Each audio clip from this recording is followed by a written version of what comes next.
नमस्कार, मी संजय रामचंद्र जवंजाळ, सहशिक्षक हर्षवर्धन हायस्कूल हिप्परगेतळे, उत्तर सोलापूर.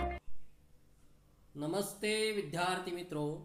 आज आपण इयत्ता 8वी सामान्य विज्ञान या विषयामधील प्रदूषण या पाठामधील हवा प्रदूषण या घटकाची चर्चा करणार आहोत. तर पाठीमागच्या तासाला आपण प्रदूषण म्हणजे काय, प्रदूषण कोणकोणत्या घटकामुळे होतं याविषयी आपण चर्चा केलेली आहे. तर या ठिकाणी आता हवा प्रदूषण अर्थात एअर पोल्युशन या घटकाची या ठिकाणी चर्चा करूया. तर या ठिकाणी पाठिंबाच्या इयत्तेच्या आधारे काही प्रश्न या ठिकाणी उपस्थित केले आहेत.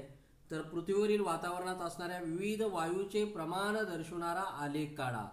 तर पृथ्वीवर विविध प्रकारचे वायू आहेत विद्यार्थी मित्रो. नायट्रोजन, ऑक्सिजन, कार्बन डायऑक्साईड, पाण्याची वाफ, निष्क्रिय वायू. तर याचा प्रमाण दर्शवणारा आलेख काढा. तर तो कशा पद्धतीने काढता येईल या ठिकाणी आता आपण विद्यार्थी मित्रो पाहूया. तर विद्यार्थी मित्रो, अशा प्रकारे आपल्याला हे वायूचं प्रमाणाचा आलेख हा काढता येईल. वातावरणामध्ये नायट्रोजनचं प्रमाण 78% आहे. वाय अक्षावर PPM मध्ये प्रमाण घ्यायचं आहे आणि एक्स अक्षावर वायूची नावं घ्यायची आहेत. तर नायट्रोजनचं प्रमाण 78 आहे. ऑक्सिजनचं प्रमाण तुम्हाला माहीत आहे 21%च्या आसपास आहे.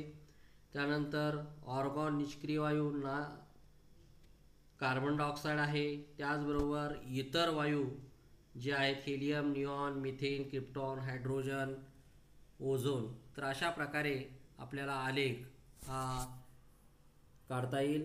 तर विद्यार्थी मित्रो, अशा प्रकारे आपण आलेख हा काढावयाचा आहे. त्यानंतर विद्यार्थी मित्रो, दुसरा प्रश्न असा उपस्थित केला आहे की या ठिकाणी हवा हे वेगवेगळ्या वायूचे घटकांचे एकजिनसी मिश्रण आहे असे का म्हणतात. तर हवेत अनेक वायूंचा समावेश आहे. आपल्याला ते सहजा दिसून येत नाहीत, परंतु काही विशिष्ट प्रक्रियेने हे घटक वायू वेगळे करता येतात. म्हणून हवा हे वेगवेगळ्या वायूंचे घटकांचे एकजिनसी मिश्रण आहे असे म्हणतात.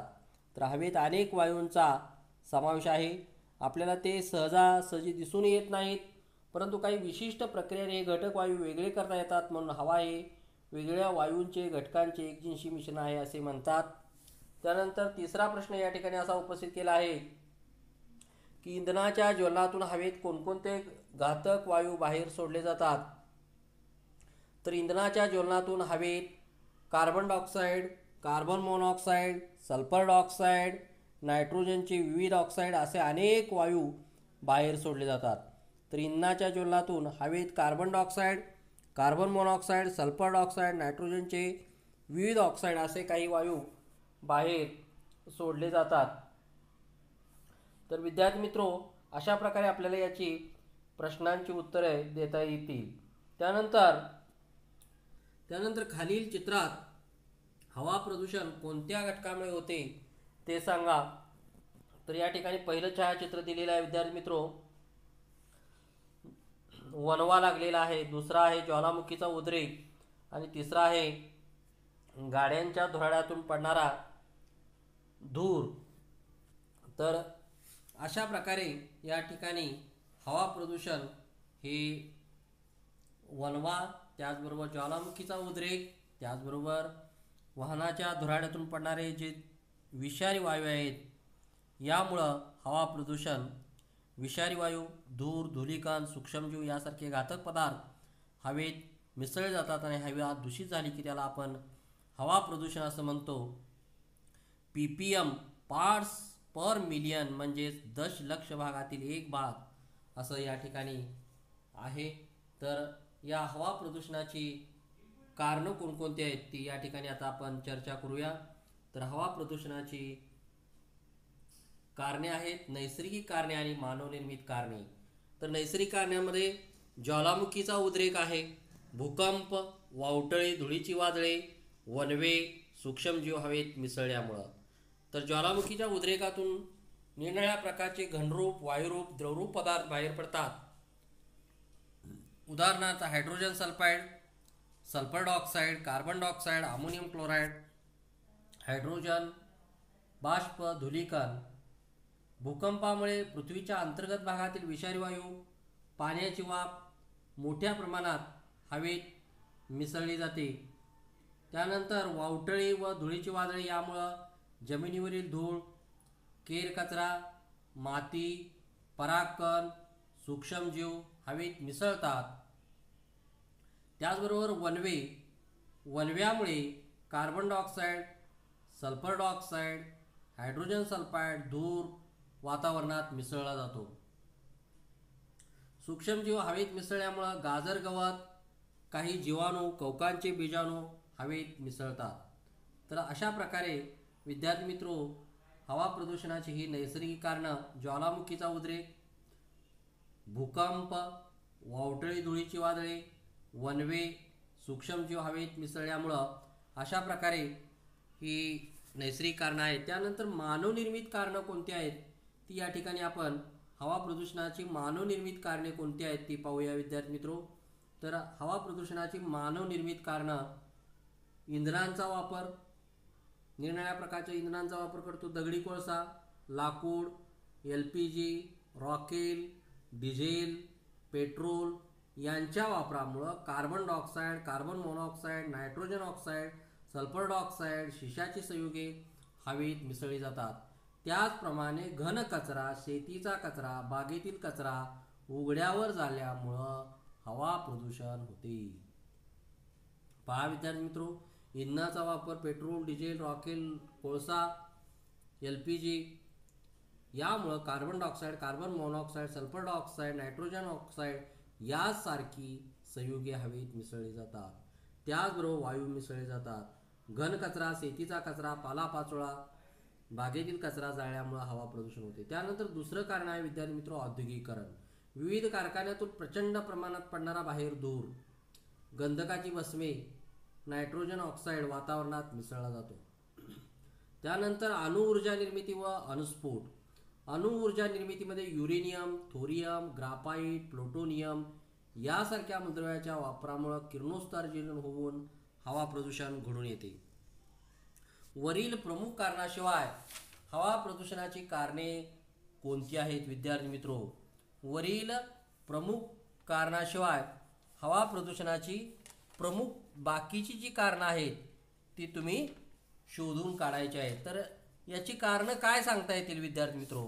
वरील प्रमुख कारणाशिवाय हवा प्रदूषणाची कारणे कोणती आहेत? तर विद्यार्थी मित्रो, इंधनावर चालणाऱ्या स्वयंचलित 4 चाकी वाहने आणि 2 चाकी वाहने यांच्या अनियंत्रित प्रमाणातील संख्येमुळे आणि बेबंद वाहतुकीमुळे खूप मोठ्या प्रमाणात हवा प्रदूषण होते आहे. बांधकाम उद्योग, जुनी घरे पाडणे, रस्ते खोदणे, शहरात चालणाऱ्या कृतीमुळे हवा प्रदूषण होते. सण समारंभ या निमित्ताने लावले जाणारे फटाके, उडवला जाणारा गुलाल यामुळे हवा प्रदूषण मोठ्या प्रमाणावर होते. त्याचबरोबर विमान वाहतूक, रॉकेट उड्डाण, औद्योगिक शेती अशा आधुनिक कृतीने मोठ्या प्रमाणावर हवा प्रदूषण होते आहे. त्यानंतर पुढचा प्रश्न असा उपस्थित केला विद्यार्थी मित्रो, 4 स्ट्रोक इंजन गाड्यापेक्षा 2 स्ट्रोक इंजन गाड्यामुळे हवा जास्त प्रदूषित होते का? तर याचं उत्तर आपल्याला होय म्हणता येईल. 4 स्ट्रोक इंजन गाड्यापेक्षा 2 स्ट्रोक इंजन गाड्यामुळे हवा जास्त प्रदूषित होते. स्कूटर, मोटरसायकल अशा वाहनात 2 स्ट्रोक इंजन असते. हे इंजन इंधनाचे रूपांतर अकार्यक्षम पद्धतीने करते. यात इंधनाचे संपूर्ण ज्वलन होत नाही, त्यामुळे अनेक दुय्यम प्रकारची प्रदूषिते निर्माण होतात. तसेच 2 स्ट्रोक इंजन असणाऱ्या वाहनांना एक्झाइट यंत्रणा म्हणजेच एक्झॉस्ट यंत्रणा नसते. 4 स्ट्रोक इंजन असलेल्या वाहनांना अशी यंत्रणा असते. शिवाय अशा वाहनांना कॅटालायटिक कन्व्हर्टर्स असतात, त्यामुळे त्यांच्यातील प्रदूषिते शोषून घेतली जातात. मात्र 2 स्ट्रोक इंजन गाड्यामुळे सेंद्रिय, एरोसोल आणि सूक्ष्म घनरूप कण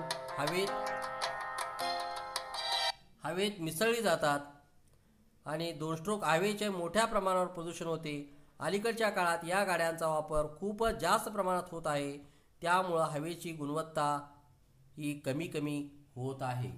तर अशा प्रकारे विद्यार्थी मित्रो 4 स्ट्रोक इंजिन गाड्यापेक्षा 2 स्ट्रोक इंजिन गाड्यामुळे हवा जास्त प्रदूषित होते हे आपल्याला या ठिकाणी लक्षात येतं. त्यानंतर विद्यार्थी मित्रो इतिहासात डोकवताना लंडनमध्ये हवा प्रदूषणामुळे 5 ते 9 डिसेंबर 1952 कालावधीत 10 दाट धुके पडले होते. त्यात दगडी कोळसा ज्वलनातून बाहेर पडणारा धूर मिसळला होता. या धुक्याची छाया 5 दिवस राहिली. लंडन शहरात 3 ते 7 डिसेंबर 1962 या कालावधीत अशीच छाया होते. बघा विद्यार्थी मित्रो, इतिहास जर आपण पाहिला तर हवा प्रदूषणामुळे लंडन या शहरामध्ये 5 ते 9 डिसेंबर 1952 या कालावधीमध्ये दाट धुकं पडलेले होतं. त्यात दगडी कोळसा ज्वलनातून बाहेर पडणारा धूर मिसळला आणि या धुक्याची छाया 5 दिवस राहिली. लंडन शहरात 3 ते 7 डिसेंबर 1962 या कालावधीत अशीच छाया होती. विद्यार्थी मित्रो, इसवी सन 1948 साली पीटर्सबर्ग शहरावर धूर व धुराची काजळी यामुळे दिवसाही रात्रच झाली. यावेळी या शहराला काळे शहर म्हणून ओळखले जाते. म्हणजे हवा प्रदूषणाचं किती विचित्र परिणाम होतात हे आपल्याला या ठिकाणी दिसून येत आहे. त्यानंतर विद्यार्थी मित्रो, हवा प्रदूषके कोणकोणती आहेत आणि त्याचे स्रोत कोणते आहेत आणि त्याच्यावर काय परिणाम होतो याविषयी आपण या ठिकाणी चर्चा करूया. तर हवा प्रदूषके सर्वसाधारणपणे सल्फर डायऑक्साईड, कार्बन मोनॉक्साईड, नायट्रोजनचे ऑक्साईड, हवेत मिसळलेले कणरूप पदार्थ, धूळ, कीटनाशके, मिथेन.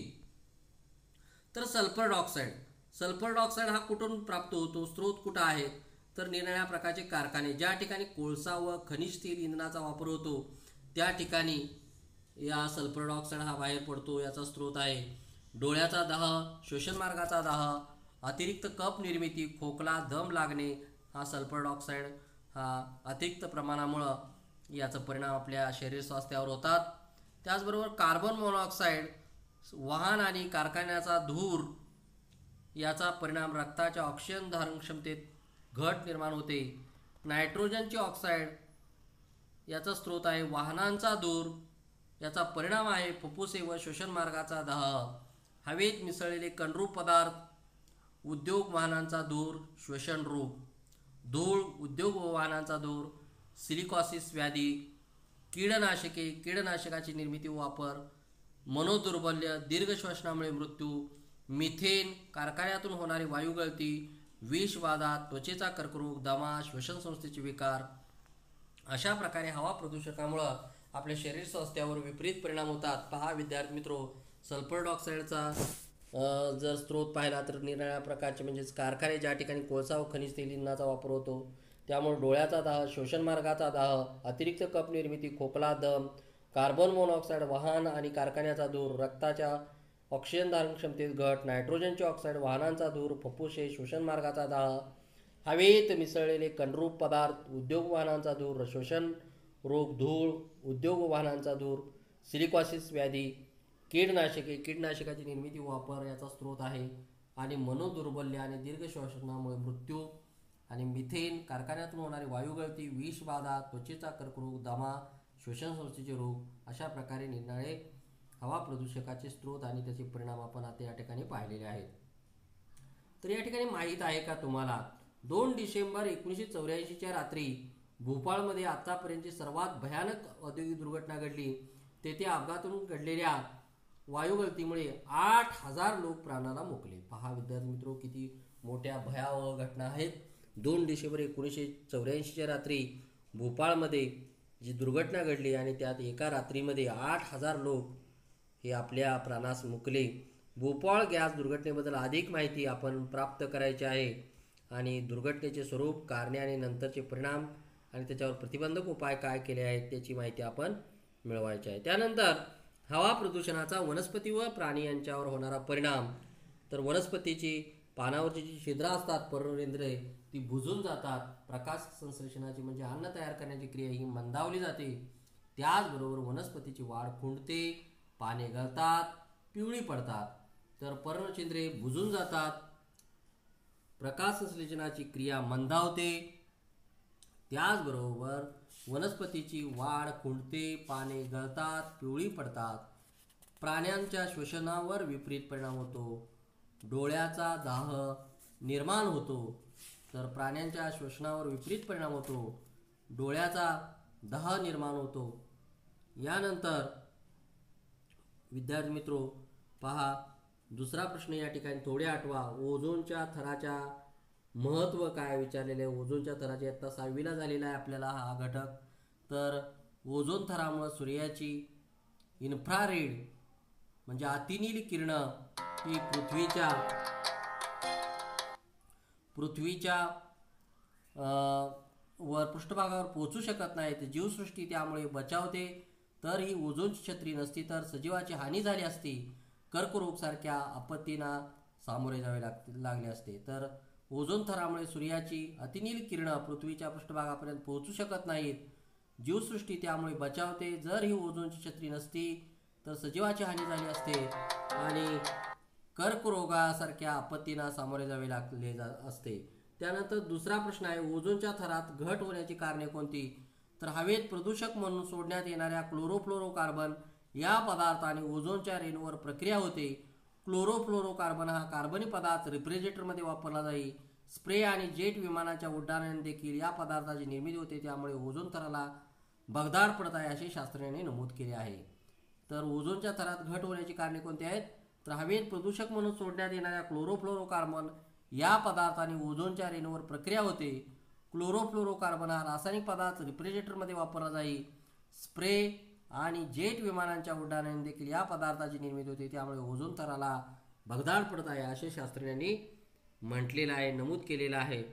तर हवा प्रदूषणाचा वातावरणावर होणारा परिणाम काय ते पाहूया. ओझोन थराचा नाश आपण पूर्वी अभ्यासले आहे की वातावरणाच्या स्थितांबर या थराच्या खालच्या भागात ओझोनचा थर आढळतो. तर इयत्ता 6वीला आपण अभ्यासलेला आहे. तर ओझोनचा थर हा स्थितांबराच्या थराच्या खाली आढळतो.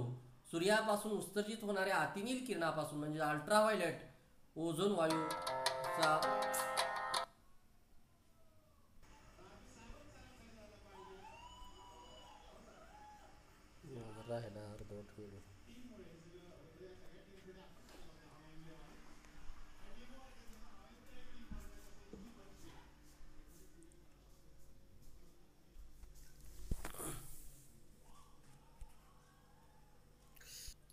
हरितगृह परिणाम व जागतिक तापमान वाढ. कार्बन डायऑक्साईड वातावरणात अगदी कमी प्रमाणात असला तरी तो सूर्याची उत्सर्जित ऊर्जा शोषून घेण्याचे अतिशय उपयुक्त काम करतो.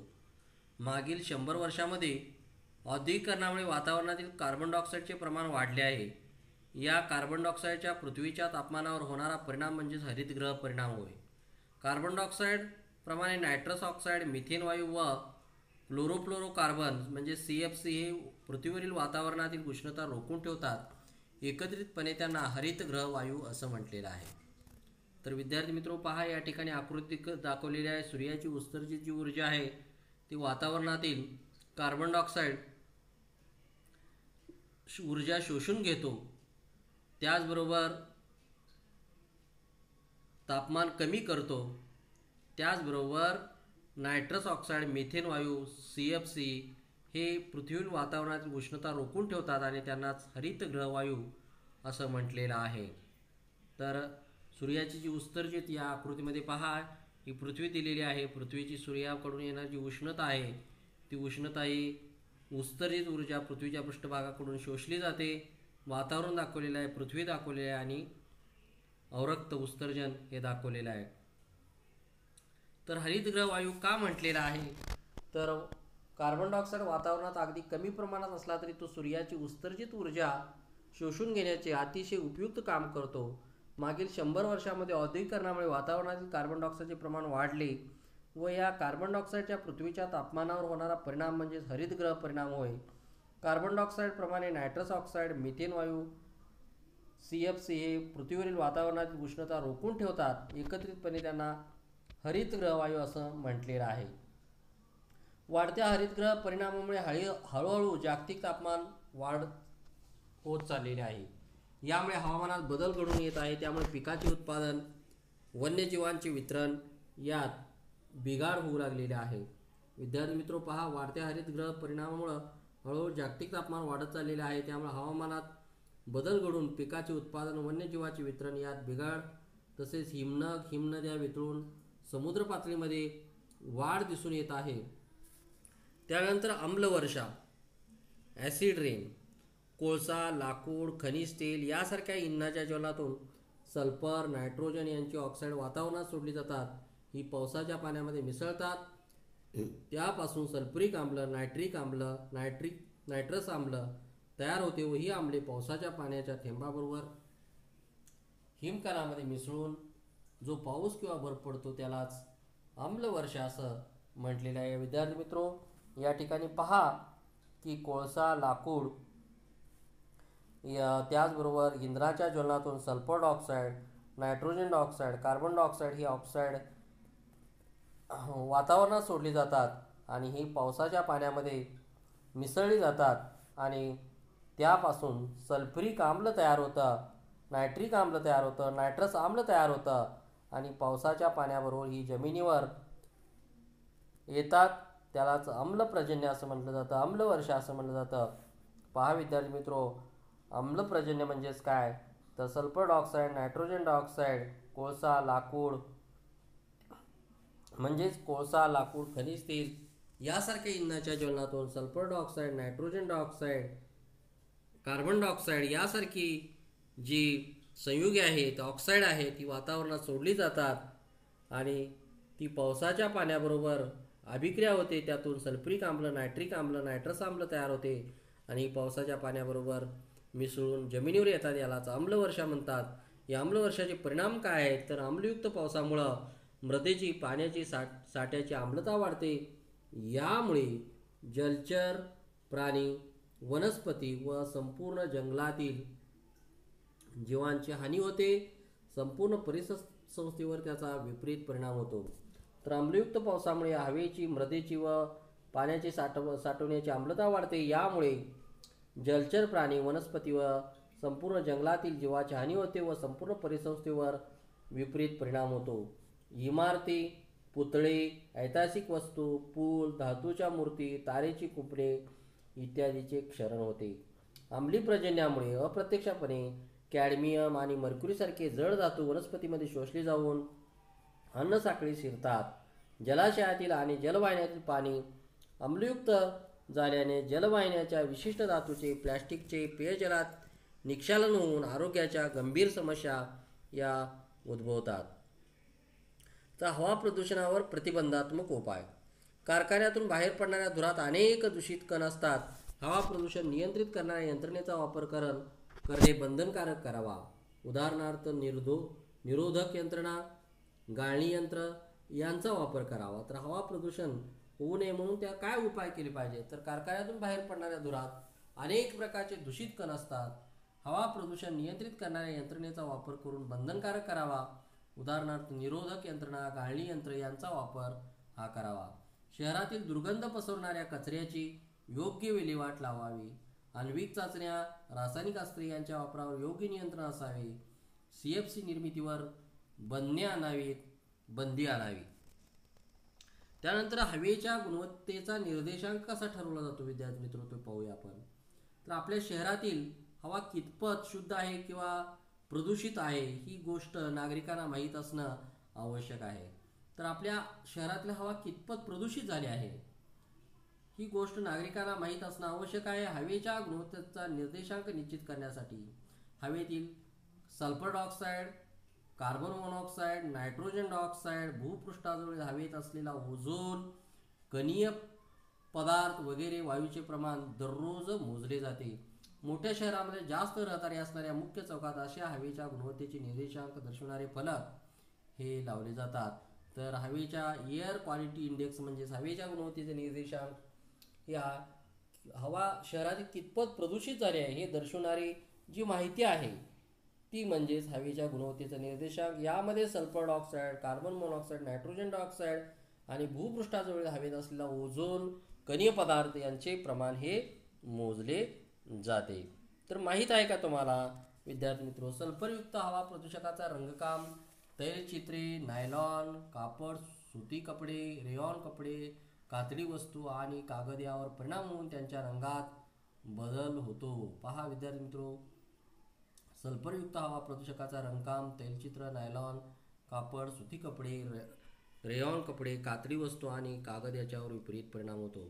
तर अशा प्रकारे विद्यार्थी मित्रो आज आपण हवा प्रदूषण म्हणजे काय, हवा प्रदूषण म्हणजे नैसर्गिक प्रदूषण कसं होतं, त्याचबरोबर मानवनिर्मित प्रदूषण कशा प्रकारे होतं, म्हणजेच मानवनिर्मित कारणं, नैसर्गिक कारणं ज्वालामुखीचा उद्रेक, भूकंप, वावटळी, धुळीची वादळे, वनवे, सूक्ष्मजीव हवेत मिसळल्यामुळं, मानवनिर्मित कारणं इंधनांचा वापर, औद्योगिकरण, अणुऊर्जा निर्मिती व अणुस्फोट याची माहिती पाहिली. त्यानंतर इतिहासात डोकावताना लंडनमध्ये 5 दिवस कशा प्रकारे धूर मिसळला होता याची माहिती घेतली. त्यानंतर हवा प्रदूषके, त्याचं परिणाम आपल्या मानवी आरोग्यावर काय होतात, त्याचे स्रोत कोणते आहेत याची माहिती घेतली. हवा प्रदूषणाचा वनस्पतीवर आणि प्राणी जीवनावर काय परिणाम होतो याचीही माहिती घेतली. हवा प्रदूषणाचा वातावरणावर होणारा परिणाम, ओझोनच्या थराचा ऱ्हास कशा प्रकारे होतो आहे, हरितगृह परिणाम म्हणजे काय, अंमली पर्जन्य म्हणजे काय, या विविध घटकांची चर्चा या ठिकाणी केलेली आहे. त्याचबरोबर त्याच्यावर प्रतिबंधात्मक उपाय काय हवा प्रदूषणाचे यावरही माहिती घेतलेली आहे.